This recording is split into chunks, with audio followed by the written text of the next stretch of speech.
You want to be on TV? No. No, she doesn't want to be on TV. She's actually 47 years All old. right, and- I'll stand next to you, because that way you'll make. Okay, so how do you want this to do this? Do the transaction, so 47.95, I'll be right, oh, I gotta be out of camera shot. Yeah, well, like, do you wanna, do you want me to sign something, or you want me to hold a gun, or? We're gonna do that after if you left us. I'm still looking for a small one to carry, small 22. See a nice one down. 40, Mm-hmm. 40 Glock. Just something. Your funds, I feel better now that I That's how she feels. took all the courses and know exactly what to do, but I can pick it up now and know exactly what it is loaded. And I bet you never know what you did without it. The safety is really good, that's just. But I was surprised with the ladies group, they all, I'd rather I didn't talk, or, No, you're fine. with the ladies group, I was surprised how many of them went, really?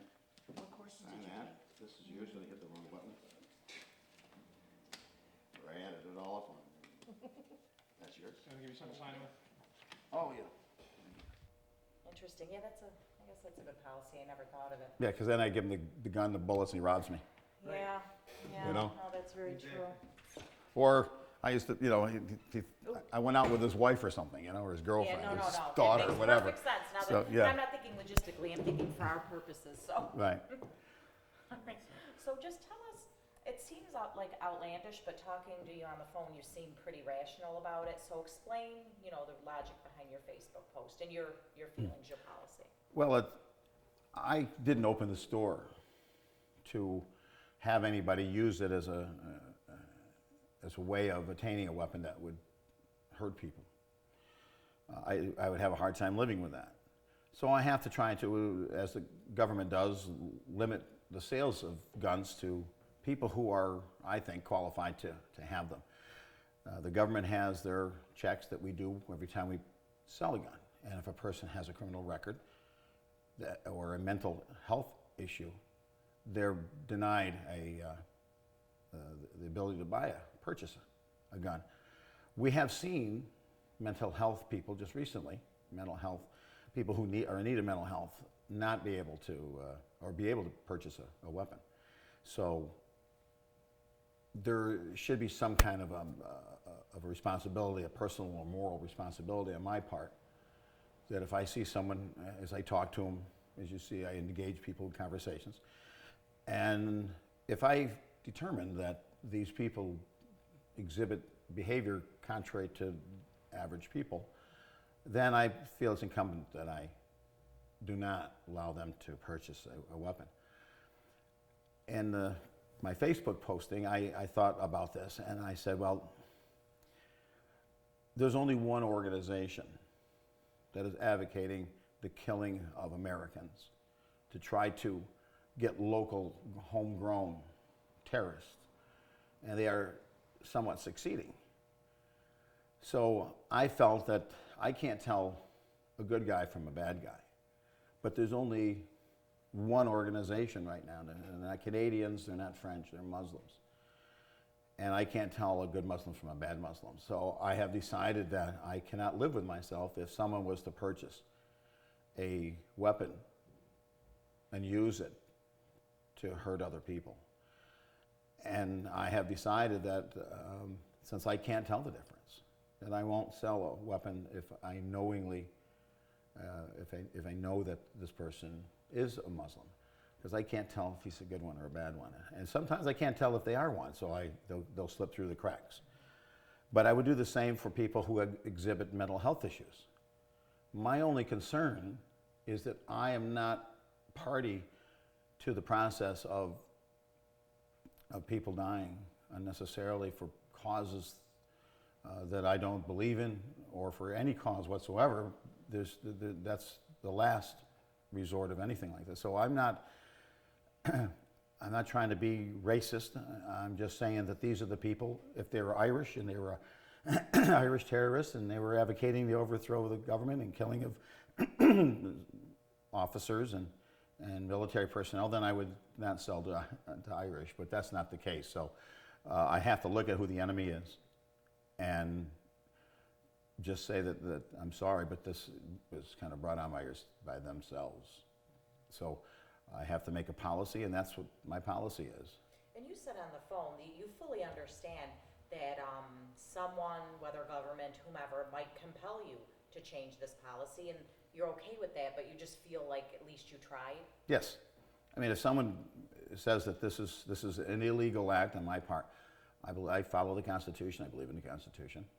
And if I'm told I have to do it, I'm not going to violate the Constitution. I'm going to do what I have to do. And if that means obeying the laws and selling these, then I have the decision to make. Stay in business.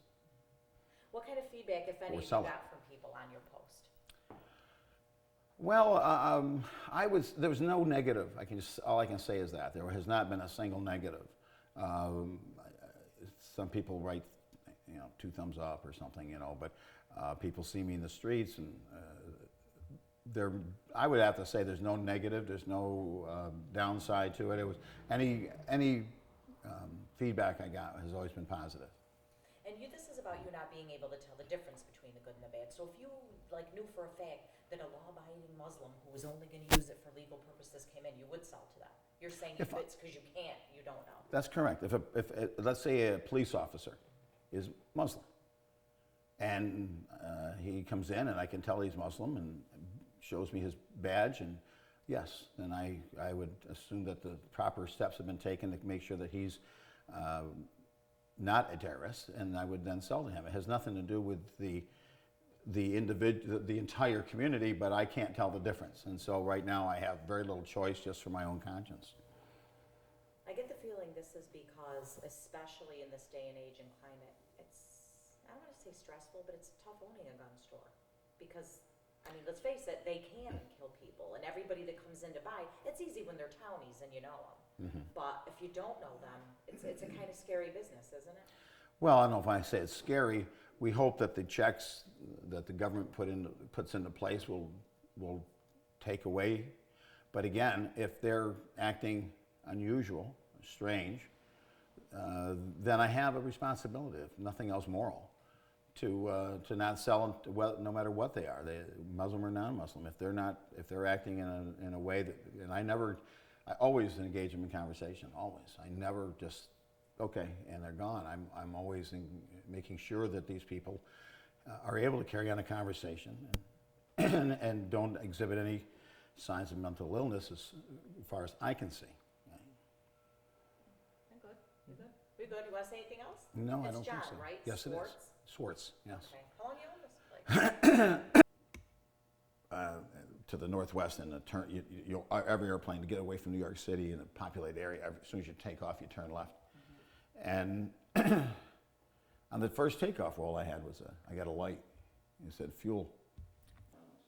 So we landed back, and what had happened was the airplanes are big and the tanks are big, and they clean them out with mops. They clean the main tank out with mops. Puncture. Nah, they left. And then that's when the light comes on. But you then have the fuel filter gets bypassed, and then it goes straight through into the engine, so you have some gas going in there. It's possible, but you can. I think there's a lot of things that we do here that we don't, like drunk driving.